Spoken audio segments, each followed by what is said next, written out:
Fundación Cardioinfantil. Bienvenido, Juan Camilo.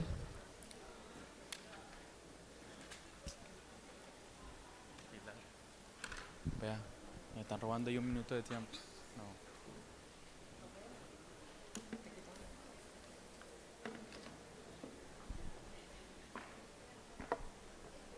Bueno, muy bien. Buenas tardes, ¿cómo están? Pero con ánimo. Muy bien, chévere. Bueno, felicitaciones al jefe Juan Pablo y a las Américas Una por gran proyecto. Yo hoy vengo a hablarle de algo muy bonito que sirve para proyectos como el que mostró el jefe Juan Pablo y otros temas más, y es cómo diseñamos, pero con propósito. Sí, siempre hablamos de atención centrada en la persona, en el paciente, pero ¿qué hay detrás de eso? ¿Cómo llego allá? ¿Sí? Porque a veces lo que pareciera es que creemos hacer las cosas bien, con un buen sentido, pero por ahí no agrega el valor al paciente, ni a la familia, ni al colaborador. Y quizás con una metodología que es bien conocida, que es el diseño centrado en la persona, podemos llegar o acercarnos más a lo que esa persona quiere, prefiere, gusta o le agrega valor. Y básicamente ese significado que dice ahí, que es comprender las necesidades de esa persona, y yo como diseño estrategias o soluciones con base a eso. Y esto viene de IDEO, de una metodología creo que muy conocida en otras industrias, pero si en salud sí se aplicará como debe ser, sí existirá esa manera de aplicarlo en salud, porque a veces es difícil, luchamos con los propios egos o con las percepciones internas, pero a veces no con esa atención centrada en la persona. Entonces, básicamente uno tiene esas necesidades de las personas, y ahí puede ser cualquiera, familia, colaborador y demás, y lo que buscamos es solucionar esas dificultades que puedan tener. Y normalmente un paciente, y ahorita nos mostraron esos ejemplos, un paciente está ahí, pero él no viene solo. Él viene con familia, mamá, papá, hijo, con todos los que puedan. ¿Y será que viene solo como persona? No, viene con sentimientos, necesidades, deseos, los propios dolores, ese contexto de vida, si tiene, no tiene, si le falta, la educación. Y aquí me puedo quedar a decir todo lo que puede tener un paciente cuando entra a un hospital, ¿sí? Entonces, cuando llega ese paciente o esa persona a un hospital, se llega como con una venda que dice, yo tengo tal cosa, yo tengo una enfermedad, como que no podemos verle qué hay detrás de él, si lo vemos de esta manera. Hey, mi enfermedad es esta, ¿sí? Pero cuando la bajamos y vemos la persona, sale todo esto anterior que yo le estoy mostrando. Y es donde vemos que tiene el perrito, que tiene esto, que le gusta la música, que le gusta caminar, que le gusta un montón de cosas, para poder ver y atender esas verdaderas necesidades que juegan un papel importante en todo su ciclo de atención. Y esto porque se necesita en salud como tal. Y aquí puedo quedar igual dando muy buenas explicaciones, pero en verdad entendamos a profundidad ese contexto de manera real, no porque yo creo que es así. Identifiquemos esos procesos o esas acciones a mejorar y co-creemos juntos. Co-creemos no solo el paciente, co-creemos con el mismo médico, con la misma enfermera, ¿sí? Entonces, un paciente va a un hospital o una persona a un hospital ¿a qué? A una valoración médica. Sencillo, no estoy descubriendo el mundo acá. Pero a veces pensamos que eso es lo más importante. Pero hay un antes y hay un después, ¿sí? Y este es un journey muy sencillo porque puede ser un poco más complejo y ahorita les voy a mostrar de hecho un ejemplo de cómo puede ser un journey map de un servicio de una institución o la de nosotros, por ejemplo. Y ese paciente navega como puede, ¿cierto? En ese ingreso, facturación, cuando pasa pues ya dentro de la institución, que pasa por el ascensor, sube, baja, contacto con enfermería, salas de esperas y bueno, digamos que se va. Todo ese antes y todo ese después es tan importante como la misma valoración médica. Creo que todos estamos de acuerdo, ¿o no? Sí. Pero entonces, y esto no es que ahora la cardio no tiene procesos rígidos y no. Seguimos luchando por tener menos procesos, pero lo que buscamos claramente es que nos adaptemos a esas necesidades del paciente y que no los pacientes se adapten a nuestros procesos. Eso suena bonito, pero es bien difícil. Y les voy a mostrar básicamente cómo hemos hecho eso. Básicamente, la metodología de Design Thinking, que creo que muchos pueden conocerla, pero básicamente es empatizar, definir, idear, prototipar y testear, iterar frente a esas acciones que se puedan hacer para mejorar un proceso, un entorno o demás. Aquí les pongo un ejemplo de un paper que habla de que hicieron Design Thinking con medicina cardiovascular en un hospital y el 77% del personal reportó una mejora en la comunicación del paciente. Estaban co-creando cómo mejorar la comunicación con los pacientes y definieron e hicieron entrevistas y un montón de temas como tal. 5 pacientes, 24 personal asistencial administrativo y tuvieron ahí una solución que de una pues se vio el resultado. Pero acá hay otro que lo hicieron con unidad de cuidados intensivos pediátricos y aplicaron estas metodologías y miren cómo tienen un buen resultado. Aumentó la precisión en la determinación del estado de riesgo del paciente en un 7%, ¿sí? Bajo una metodología, vuelvo y digo y repito, que es sencilla de hacer, si la gente dice que sí, como decía el jefe Juan Pablo. Entonces, ¿cómo lo hacemos nosotros en la institución? Y aquí le voy a poner 3 ejemplos claros y tienen que llevárselo así.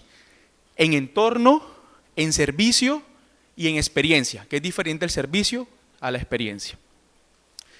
Entonces, me voy a citar en entorno, infraestructura y todo lo que es un contexto de espacio físico. Y acá les quiero mostrar este videíto rápido, que uno dice, venga, ¿cómo puede mejorar todo un espacio? Y si vemos acá, que puede parecer un lugar de Holanda, Países Bajos, con jardines, teatro, café y demás. Pero en realidad esto es un espacio construido para personas con demencia severa. Y aquí, hasta digamos la persona que acompaña, el cajero, el del café, están organizados para atender Villa Demencia, se llama. Y pues básicamente porque las personas o la edad de vida viene aumentando durante todo el tiempo y pues el tema de demencia severa pues viene creciendo. Y ahí vemos cómo en un espacio frío, no tan bien, pueden pasar estos pacientes tiempo. Este señor que está ahí fue cofundador de este espacio y él lo que dice es que las personas con demencia severa es como un álbum de fotos donde las últimas que ponen se van borrando y van quedando son las primeras. Y con eso pues van como viviendo ese entorno como tal. En las primeras etapas el paciente está con su familiar, vive en su casa, pero llega un momento donde no puede vivir con cuidadores. Pasa el tiempo, necesita una atención un poco más completa y de hecho de full time y como ven pueden ser en espacios no tan chéveres. De modelos tradicionales donde digamos se complejiza más su situación que mejorarse y son sus últimas etapas de vida. En cambio, lo que busca esto o esta Villa Demencia, que ya les voy a mostrar el ejemplo, es cómo conviven estos usuarios o estas personas de una manera más digna. Por ejemplo, el piso para los pacientes de demencia severa, si tienen estas cuadrillas negras, piensa que son huecos, ¿sí? O por ejemplo, las puertas, los ventanales, las sillas, las mesas, dependiendo del material, puede cambiar su forma de vivir, ¿sí? De empeorar más o no su situación. O por ejemplo, de poner vidrios acá y que ellos puedan ver qué hay adentro, disminuye sus niveles de ansiedad. O el tema de las luces cálidas, porque ellos sufren mucho el tema de confundir el atardecer, el día con la noche. Entonces todo ese espacio alrededor, depende cómo lo puedan vivir y hacer, puede mejorar y de hecho tienen resultados científicos de que viviendo en este espacio disminuyeron como el 50% en el consumo de medicamentos antipsicóticos. Entonces, y acá no me voy a alargar, y es básicamente cómo se diseña y se entiende desde todos los entornos, no solo desde la infraestructura, sino desde el servicio, desde la experiencia de que las personas están entrenadas para esto, para vivir y para estar.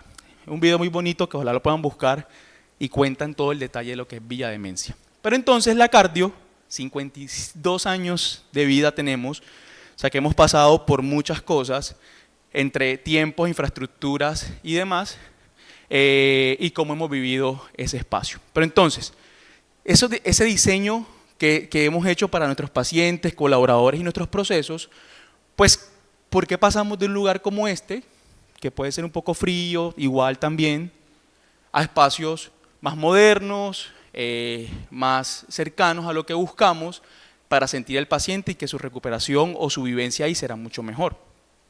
¿Cómo lo hacemos? Y eso se definió un manual de arquitectura, interiorismo y señalética. Y dice, pero ven, eso creo que en todos los hospitales lo hay. Sí, pero ¿de qué manera se hizo el proceso?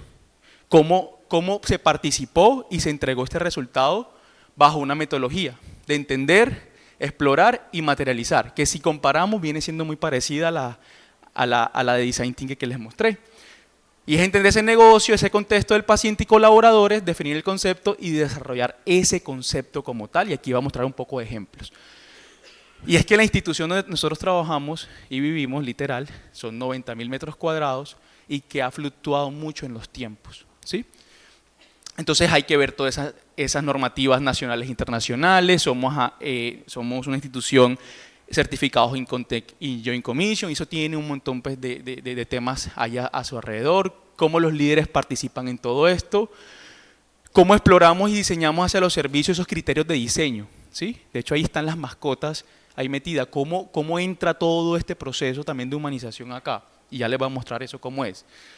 Cómo se evalúa y se implementa, y conceptos como esto, ¿cierto? Hacia temas más cercanos a nuestro tipo de paciente y el por qué, y de una manera homogénea en los procesos. Y aquí lo que les digo, miren los criterios de diseño que salió después de todos estos procesos. Y humanización es el primero, ¿sí? Temperatura, vegetación, el tema de peludos con corazón que se llama nuestro programa de animales, la legibilidad, trazabilidad, inclusión, impacto, bueno, todo ese contexto para poder diseñar esos espacios confortables y de un lugar seguro. Y ahí yo agradezco y pongo la foto de nuestro equipo de arquitectura hospitalaria que se tomó el trabajo de definir todo esto que les mostré para hoy tener espacios agradables, acertados para nuestra institución. Y si ya no vamos al servicio, y ahí vamos a ir viendo cómo todo va a ir cuadrando, tenemos esta metodología de diseño en el servicio, ¿sí? Bajo un diagnóstico, un diseño de modelos de atención y cuáles son esos criterios de atención. Entonces, normalmente en una institución de salud tenemos estos procesos un poco desconectados, falta de comprensión, como que no sé qué siente el paciente, cómo vive. Nosotros tenemos esta metodología, que es un ejemplo, es una herramienta de tantas, que es cómo aplicamos un Customer Journey Maps, ¿sí? Y si ustedes ven aquí, es que no sé cómo señalar acá, me da miedo dañar esto, está el momento grande, su momento, que ese es como el journey grande, en verdad lo que puede vivir un paciente, en qué lugar, en qué punto de contacto, qué áreas participan y cuál es el sentimiento para poder trabajar todo lo que siente el paciente, ¿sí? Y eso se ve así. Este es un ejemplo de un journey map del área de electrofisiología. Y uno dice, hey, me quedo con las caritas y ya yo sé que en el call center tengo problemas, acá en la salida tengo otras y por ahí tengo otros. Sí, seguramente hay mucho por mejorar y hacer, pero esto ya me entrega una data y en cada momento tengo un diagnóstico y un entendimiento de lo que siente y vive el paciente y cómo el colaborador participa ahí. Entonces usted dice, venga, asignación de citas en la parte de admisiones y en el egreso. Hay tres cosas, venga, focalicemos. No quiere decir que lo otro no es importante. Sí, amigo, tenemos recursos finitos. Vámonos a lo que dice el paciente y no lo que usted cree. ¿Sí? Que eso es lo que nos pasa. Y con esto, todos nos salimos del juego y lo que queda es la información importante para poder trabajar. Entonces, por ejemplo, aquí, nuestro electrofisiólogo, el líder de electrofisiología decía el tema de las citas, que es un dolor de cabeza. Pero él puso una secretaria y dijo, yo no quiero nada con el call center, yo pongo la analista y que haga todo ese proceso. ¿No? Bueno, bien. Pero nos dimos cuenta aquí que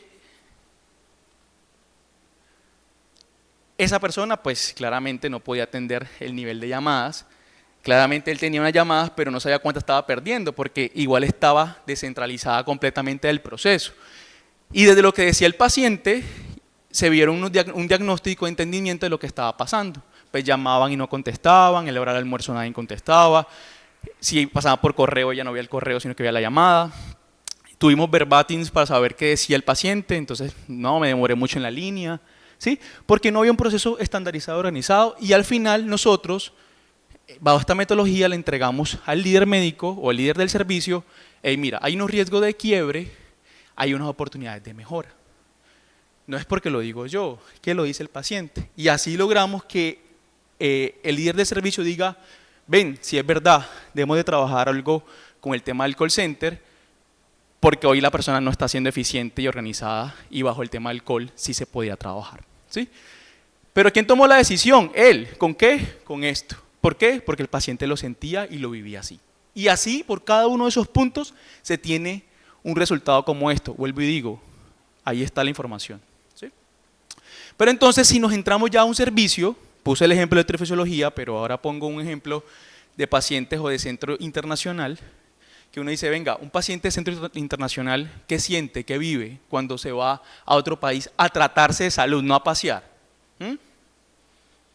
Está lejos de casa, cultura distinta, idiomas, incertidumbres, miedo y un montón de cosas más, ¿cierto? Y por eso tuvimos la creación de este modelo en centro internacional que se llama A+, ¿cierto? Aquí está mi jefe que vino a verme de otro evento, líder del centro internacional, y uno dice, venga, ¿qué es eso? Ah, ok. Y es cómo tenemos todo un modelo de atención integrado para que el paciente del centro internacional tenga la mejor experiencia posible en su proceso administrativo, de avión, de llegada, de recogida, de ida y demás. Eso, para lograr que esto funcione bien, es como, mejor dicho, una importación, una exportación, pues se requiere todo un plan de tratamiento que aquí les pongo. ¿Y cómo se hizo? A+, escuchando, entendiendo, experimentando, expresando, educando al paciente y al final evaluando las métricas y las acciones que se están haciendo. ¿Y qué logramos con esto? Casi un 20% de más pacientes en el centro internacional. Se nos llenó el chuzo. ¿Sí?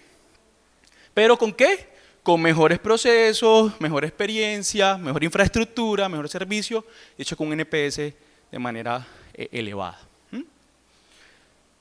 Ahora bien, pero ¿y esto también cómo se hace? No solamente el tema de los procesos, sino de las personas que sostienen todo esto.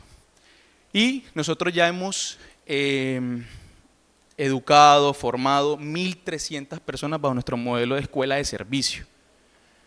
Y más de 800 en nuestros temas de humanización y atención centrada en la persona, que muchos de estos son líderes médicos y asistenciales y obviamente personal administrativo, que tienen que estar alineados con todos estos procesos. ¿En qué? Sensibilización de servicio, comunicación empática, momentos de verdad, cuáles son los momentos con más fricción, y el protocolo de servicio, que creo que toda la vida vamos a hablar de protocolo de servicio, ¿cierto? Pero entonces, ¿qué pasa si sumamos servicio, entorno, para lograr la experiencia? Y perfecto, me quedan 11 minutos.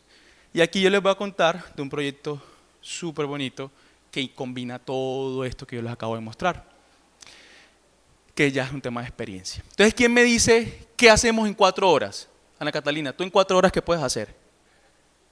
Dime algo. ¿Qué? ¿Algo?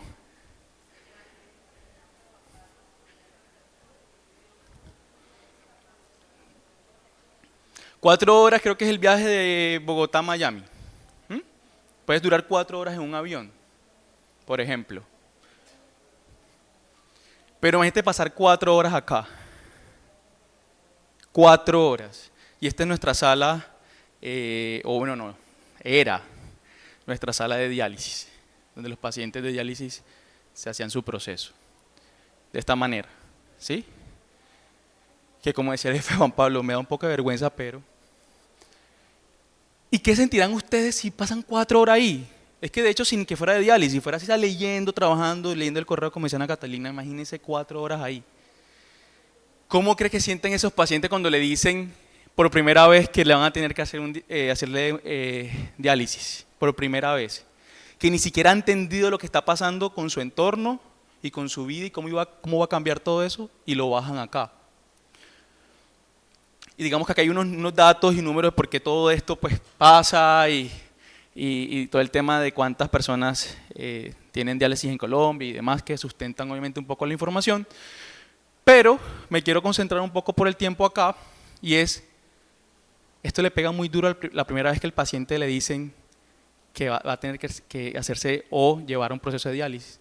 Siente que perdieron la esperanza, que ya cambiaron su rutina, eso cómo es, tengo que ir a dónde, eso qué va a pasar. Ya no pueden hacer lo que les gusta, sentir que no son ellos mismos.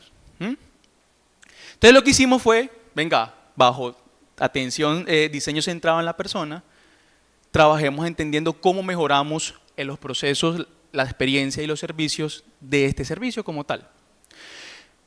Entonces, normalmente un paciente de diálisis, tenemos nosotros 50 al mes, 4 horas por sesión, 3 sesiones por semana, 150 sesiones por mes, y el 70% son pacientes mayores de 60 años. En la cardio, como los datos que tenemos nosotros. Y vamos a entender, bajo unas entrevistas cualitativas, de sentarnos en verdad a ver qué pensaba y pasaba con estos pacientes, a ver qué salía. Y tuvimos de diferentes tipos como tal. Y bajo la metodología de estas entrevistas a profundidad, podemos tomar el trabajo de ver qué sentía el paciente. Y al final, después de la literatura y de trabajar, nos salieron 2 arquetipos, el veterano y el inquieto. El veterano es ese paciente que ya se sabe todo esto, sabe más que el médico. O sea, él está claro, él vive y respira esto y sabe cómo hacerlo llevadero, cómo hacerlo o estar bajo su vida normal. Pero el inquieto, el paciente incidente, ansioso, que vuelvo y digo, apenas le dijeron hoy y hoy en la tarde tienen que bajarlo, mañana o demás, y él no ha entendido qué está pasando y está muy preocupado. Y eso es lo que nos hace, obviamente pueden haber diferentes tipos de personas, pero lo que nos hace es tener unas estrategias para el veterano y unas estrategias diferentes para el inquieto. Un poco más personalizado lo que estamos trabajando. Esto puede ser el journey o es el journey de un paciente veterano. Él ya se prepara para salir de la habitación, espera el traslado.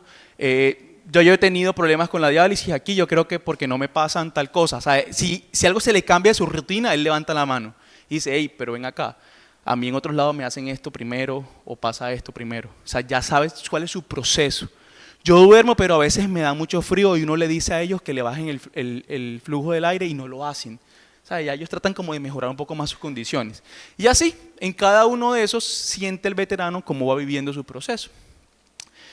Pero cuando vemos el inquieto, ese sí, el antes es el peor momento. Si ustedes ven, está asustado, tiene muchas dudas, no entiende, el nerviosismo es tan grande, ya de pronto puede generar una conexión posterior, depende cómo lo traten y le expliquen el proceso, y va bajando su tratamiento y así sucesivamente y se va todavía nervioso. Entonces dijimos, listo, con todo esto, ¿qué hacemos? ¿Cómo podemos trabajar? Entonces, los pacientes inquietos, ansiedad y nerviosismo requieren apoyo emocional, ¿sí? Y el veterano ya comprende y lo que requiere es como temas para poder sobrellevar su proceso. O sea, hey, mejórame esto que ya yo lo tengo claro. Entonces, hicimos este básico kit para el paciente o para los pacientes de diálisis, porque entendimos bajo lo que ellos sentían y querían, no lo que uno piensa que es, que necesitaban un antifaz para poder dormir, por el tema de las luces y demás, ¿cierto? Pero aquí llega un poco lo gracioso, el tema de la crema hidratante y el gel antibacterial. Bueno, lo de crema hidratante es porque ellos sufren de resequedad. Yo no tenía idea de eso, ¿sí? Sufren de resequedad en la piel. ¿Y quién me dice, o alguien sabe por qué de pronto el gel antibacterial? Bien, ¿quién dijo eso? Ah, pero tú eres de cardio. Gracias, Cata. Nos dimos cuenta en las entrevistas, bueno, se lo dio cuenta Laura, que fue la profesional de innovación que hizo todo el proceso, que ellos decían, todos repetían que le dan calambres. ¿Y cómo viven con los calambres? Se ponen antibacterial o gel antibacterial en las plantas de los pies.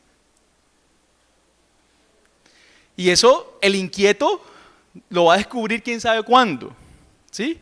Y nosotros lo que hacemos es explicarlo bajo una carta que hace el veterano.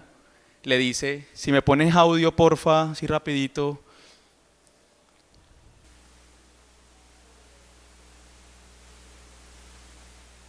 Sí, eso sí le da. Querido compañero de camino. Si le haces un poquito. Sé que hoy recibiste una noticia que puede sentirse abrumadora. Yo también pasé por ese momento y quiero decirte algo que me hubiera gustado escuchar cuando todo empezó.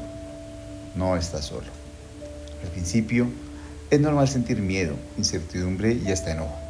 Pero con el tiempo aprendí que la diálisis no es el... Bueno, por tiempo lo va a pasar, pero básicamente la carta que le llega del veterano es: yo viví eso, lo vas a superar, lo vas a hacer llevadero y mira, te entrego estos hacks para que lo lleves. De esta manera, de esta manera, de esta manera.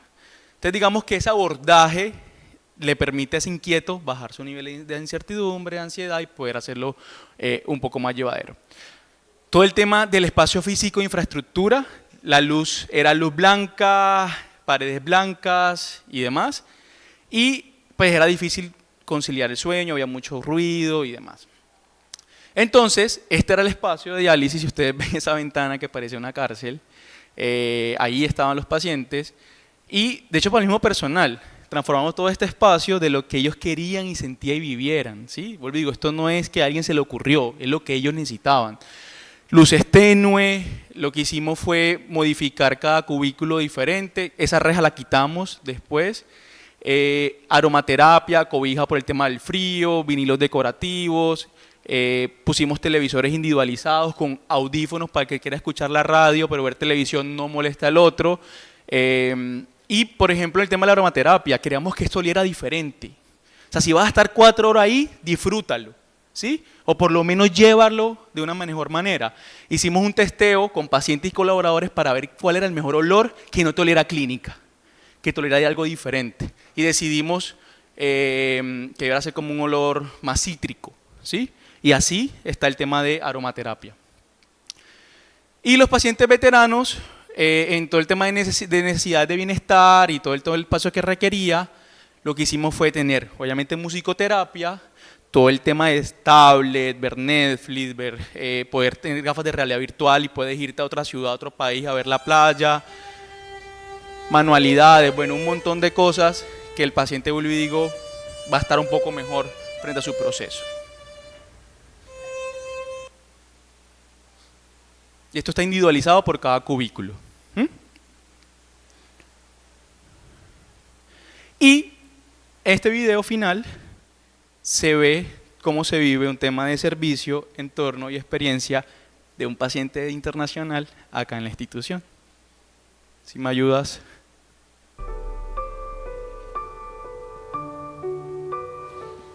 Sí, me ha parecido bastante agradable. Si le haces un poquito. Muy empático el personal de aquí de enfermera de hemodiálisis con la bebé. Bastante agradable, para ser honesta.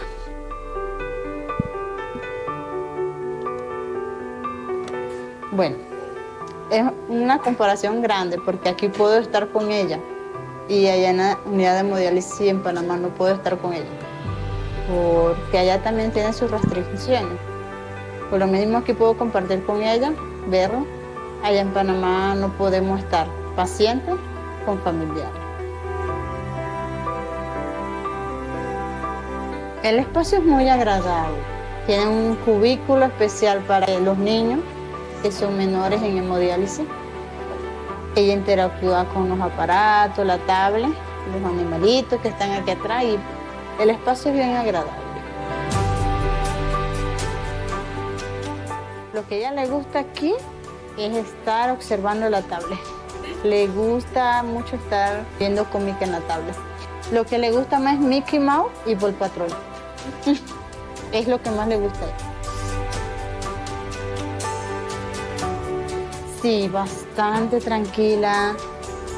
Sus presiones bien, gracias a Dios. Y bastante despierta.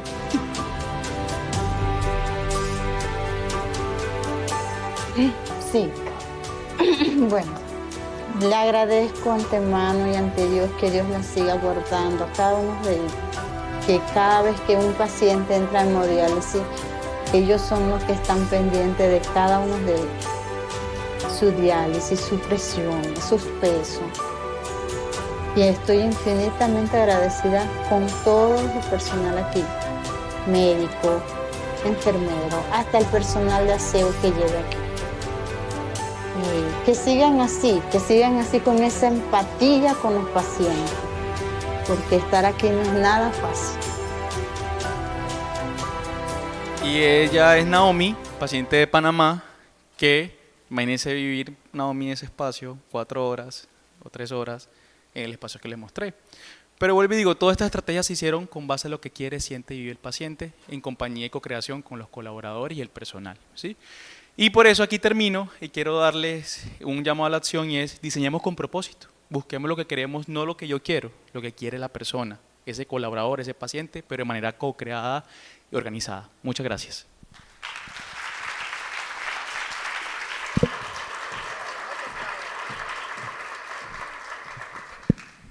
Bueno, muchas gracias Juan Camilo de verdad por compartir esta gran experiencia que han tenido en la cardio. La misma invitación, que podamos trabajar con los pacientes, escuchándolos. Siempre es muy importante tener en cuenta lo que quieren, lo que necesitan realmente para poder abordar estas necesidades y trabajar más la humanización en cada una de las instituciones. A continuación vamos a tener un break.